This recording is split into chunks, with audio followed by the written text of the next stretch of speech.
Though best known for its world-class wines, Napa County, California is also home to a stunning natural treasure, Lake Berryessa, one of the largest bodies of fresh water in the state. And just off the reservoir's western shore is a tiny piece of land that is a hidden gem for lovers of the great outdoors. It's a very bucolic setting. The water sparkles, you're surrounded by nature. Yet the beauty of this rustic spot belies its chilling nickname. Locals call it Zodiac Island, a testament to the terrible deeds that were committed here by an enigmatic individual who has never been caught. The very twisted, deviant individual strangely remained a mystery to authorities for decades. So what dark secrets does this idyllic island harbor? September 27th, 1969, Lake Berryessa, California. A fisherman is enjoying a quiet afternoon along the water when he suddenly hears a blood-curdling scream pierce the air. Rushing towards the cries, he comes across a horrific sight. A young man and woman lying on the ground with their hands bound, apparent victims of a vicious attack. They had been brutally stabbed multiple times. In spite of their wounds, both victims are still alive, and though barely conscious, are able to describe the assailant. He was allegedly wearing a black executioner's hood, and on his chest was this odd symbol, a circle with a cross in the middle. The young man survives the attack, but the woman later passes away. In their search for evidence, police uncover a crucial clue scrawled on the victim's car door. It's that same unusual symbol that the attacker had on his chest. Immediately, police recognize the sinister sign. It's the calling card of a maniacal murderer who has terrorized the region for 9 months. During the summer of 1969, San Francisco area newspapers received a series of anonymous letters in which the sender proudly took credit for a string of unsolved slayings. He calls himself the Zodiac. And each of his letters ends with a mysterious cipher of characters and astrological symbols. And when partially decoded by experts who identify key patterns, it reveals a disturbing message. He claims he's going to keep on killing, and he also says he intends to use his victims as slaves in the afterlife. Yet one crucial piece of the puzzle remains stubbornly beyond the reach of any cryptographer. Everything is deciphered except the last 18 letters, which is supposed to reveal his identity. Following the attack at Lake Berryessa, the killer remains elusive for years.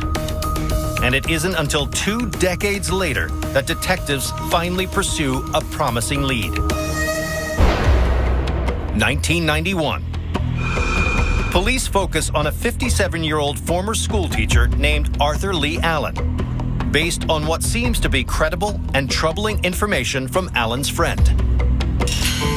The man said he was hunting with a friend who spoke about fantasizing about killing couples. And the guy happens to have a watch with that Zodiac symbol that was found at the crime scene. Detectives learn that Allen lives near the scene of 2 of the Zodiac attacks. But in August of 1992, Allen passes away from kidney failure. Though the case remains open, many authorities rest easy, convinced they had finally identified their man. But in 2002, with the advent of new DNA testing techniques, there is a shocking turn of events when saliva samples extracted from stamps on the Zodiac letters are sent to the lab. As it turns out, the DNA on the letters and the stamp do not match Arthur Lee Allen. So if Arthur Lee Allen wasn't the Zodiac killer, who was? It's the late 1960s. A serial murderer known as the Zodiac Killer has been terrorizing Northern California and taunting authorities with a chain of letters, boasting he'll never be caught. Then, decades later, in 1991, police close in on a suspect, a schoolteacher named Arthur Lee Allen. But then, DNA evidence indicates that Allen is not the man. So will this elusive murderer ever be apprehended? The case frustrates investigators for another decade. But in 2012, a retired California highway patrolman named Lyndon Lafferty claims that he has identified the man behind the vicious murders. Lafferty says that by applying obscure coding formulas, he has finally cracked the remaining 18 letters of the cipher. Lyndon Lafferty was an Air Force codebreaker during the Korean War, and Lyndon says that he used his skills to come up with the killer's name. Identifying him only by a pseudonym, George Russell Tucker, Lafferty claims the suspect is a Northern California man he had spotted near the scene of one of the attacks.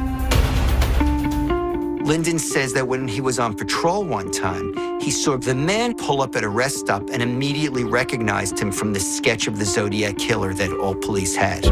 And after investigating his background, he says that the suspect was motivated to kill by a jealous rage. According to Lyndon, his wife had had an affair with a Superior Court judge. It apparently set him off, and Lyndon said that ultimately resulted in this killing spree, and that with his codes, ciphers, and letters, he was trying to prove to the world that he was a better, smarter, craftier man than the authorities. Yet the FBI deems this information insufficient to consider this man an official suspect. And little other information is released. While the FBI finds Lyndon's code cracking interesting and perhaps credible, they say it's not enough to solve the case. And today, despite a decades-long hunt, the Zodiac killer, who is blamed for at least 5 murders, has never been found.